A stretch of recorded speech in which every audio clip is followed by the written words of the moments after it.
अस्सलाम वालेकुम dear students. जैसा कि आप लोग जानते हैं कि हम डेमोक्रेटिक पॉलिटिक्स का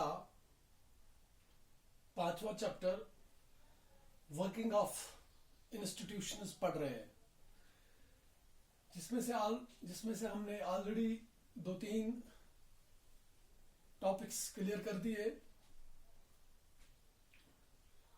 इस सिलसिले में मैं आपको जो मेरा पिछला वीडियो था उसके बारे में मैं थोड़ा सा आपको फिर से जानकारी देता हूं। लास्ट टाइम हम प्रेसिडेंट ऑफ इंडिया के बारे में पढ़ रहे थे कि उसको कैसे अपॉइंट किया जाता है, इलेक्ट किया जाता है, उसकी सर्विस कितने साल की होती है। तो आज हम उसी टॉपिक को और आगे लेके चलेंगे। आज हम देखेंगे कि what are the functions of president. तो जहां तक प्रेसिडेंट के फंक्शंस की बात है, a number of functions are performed by the president.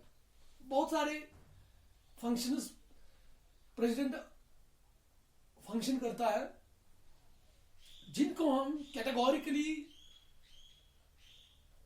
2-4 हिस्सों में बांट सकते हैं।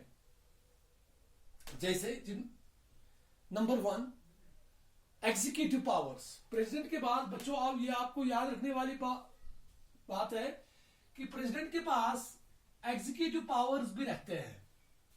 उसके बाद प्रेसिडेंट के पास जुडिशियल पावर्स भी रहते हैं। प्रेसिडेंट के पास लेजिस्लेटिव पावर्स भी रहते हैं। और इन पावर्स के साथ साथ प्रेसिडेंट के पास इमरजेंसी पावर्स भी होते हैं।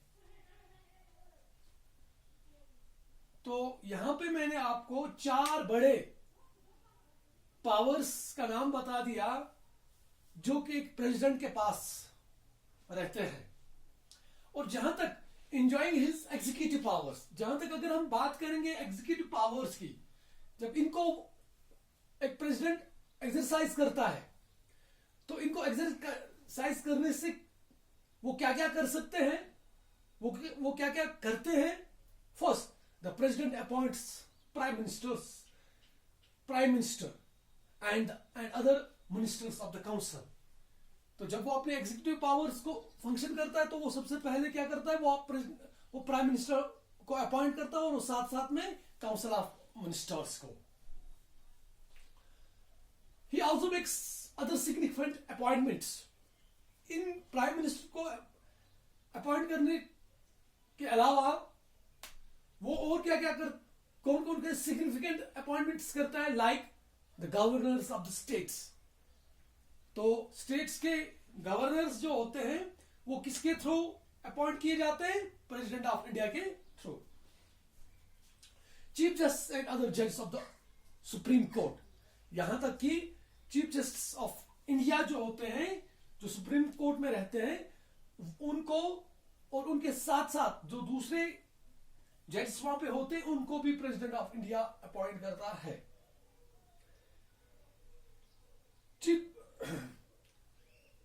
और हाई कोर्ट्स में जो जजेस रहते हैं उनको भी प्रेसिडेंट ऑफ इंडिया अपॉइंट करते हैं। जैसे मैं आपको यहाँ पे एक चीज बता देना चाहता हूं। जैसे हमारे यहाँ पे डिस्ट्रिक्ट लेवल पे भी कोर्ट होते हैं, जिनको हम डिस्ट्रिक्ट कोर्ट्स के नाम से हम जानते हैं। और मोस्टली हर एक स्टेट में हाई कोर्ट होता है। एक स्टेट का सबसे बड़ा इदारा जो जुडिशरी का होता है वो हाई कोर्ट होता है। और जब हम नेशनल लेवल की बात करें तो वहां पे सुप्रीम कोर्ट होता है। तो अगर हम देखेंगे सुप्रीम कोर्ट के चीफ जस्टिस को भी अपॉइंट करने वाला कौन होता है, प्रेसिडेंट ऑफ इंडिया। दूसरे जजेस जो वहां पे होते हैं उनको भी अपॉइंट जज करता है, गवर्नर प्रेसिडेंट करता है। उसके बाद जो हाई कोर्ट्स के जजेस होते हैं इनको भी अपॉइंट कौन करता है, प्रेसिडेंट ऑफ इंडिया। इन सब को छोड़ के the attorney general, controller and auditor general. Attorney general जो होता है, जो मुल्क की तरफ से सबसे बड़ा वकील जो होता है, वो भी उसकी अपॉइंटमेंट भी कौन करता है? President of India. Controller, auditor general, chief election commissioner and other election commissioners. जहां तक चीफ इलेक्शन कमिश्नर का सवाल है, इसको भी अपॉइंट करने वाला कौन होता है? President of India.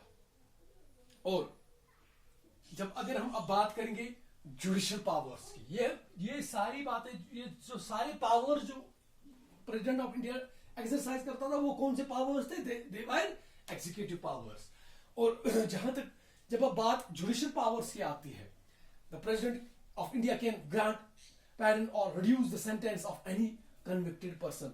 इसके पास जुडिशियल पावर्स भी रहते हैं प्रेसिडेंट ऑफ इंडिया के पास। अगर कोई, जैसे हम मर्सी पटिशन दाखिल करते हैं in the office of president of India, अगर किसी इंसान को कोई पनिशमेंट मिलती है कोर्ट के थ्रू, तो उसके पास एक ऑप्शन बचा रहता है कि वो प्रेसिडेंट ऑफ इंडिया के पास जाके अपनी फाइल सबमिट करे। वहां पे हो सकता है, क्योंकि और उसके पास है भी पावर्स प्रेसिडेंट ऑफ इंडिया के पास, कि वो उसकी सजा को कम कर सकता है या माफ भी कर सकता है।